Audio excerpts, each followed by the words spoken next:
নমস্কার বন্ধুরা, আবার চলে এসেছি আপনাদের কাছে একটি রেসিপি নিয়ে। আজকের রেসিপিটা হচ্ছে ময়দার চিলা। চিলা বানানোর জন্য আমি নিয়ে নিয়েছি গাজর, ক্যাপসিকাম, পেঁয়াজ আর লঙ্কা। আপনাদের হাতের কাছে যা সবজি আছে আপনি সেটাই দিতে পারেন, ধনেপাতাও দিতে পারেন, খুব সুন্দর খেতে লাগে। দিয়ে এটা হালকা করে চপারে চপ করে নিয়েছি। এরপরে 1 কাপ ময়দা, সঙ্গে সবজিগুলো, একটু হলুদ, একটু নুন, স্বাদ মতো নুন আর কাশ্মীরি রেড চিলি পাউডার দিয়ে একটা ডিম দিয়ে ভালো করে ব্যাটারটা তৈরি করে নেব।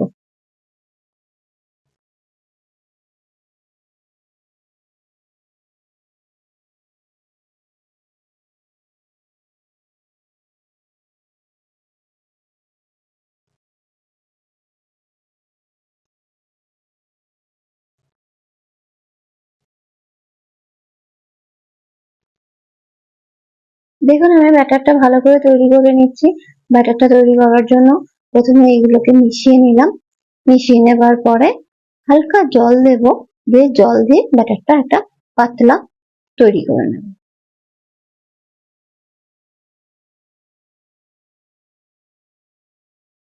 অল্প জল দিয়ে আমি পাতলা ব্যাটারটা তৈরি করে নিয়েছি।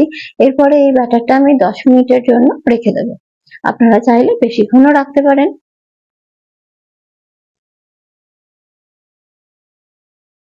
এরপর একটা ননস্টিক তাওয়া নিয়ে নিয়েছি। তাওয়াটার মধ্যে আমি দিয়ে দিয়েছি সয়াবিন অয়েল। আপনারা চাইলে এতে অলিভ অয়েল, সেসামি অয়েল, ঘি বা বাটারও আপনারা দিতে পারেন আপনাদের পছন্দের মতন। আমি সয়াবিন অয়েল দিয়েছি। তার মধ্যে 2 হাতা ব্যাটারটা দিয়ে দিলাম।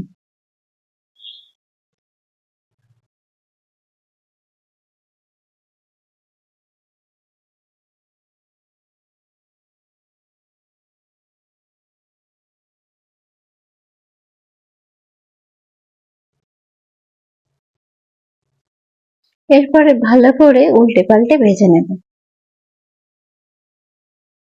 একদম নরম তুলতুলে একটা চিলা হয়, খুব সুন্দর খেতে লাগে। বাচ্চা হোক বা বয়স্ক, সবারই ক্ষেত্রেই খুব ভালো।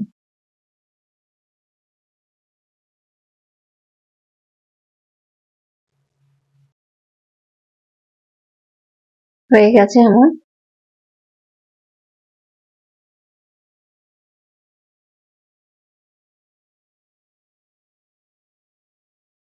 ভালো করে কড়া করে চেপে চেপে ভেজে নেব।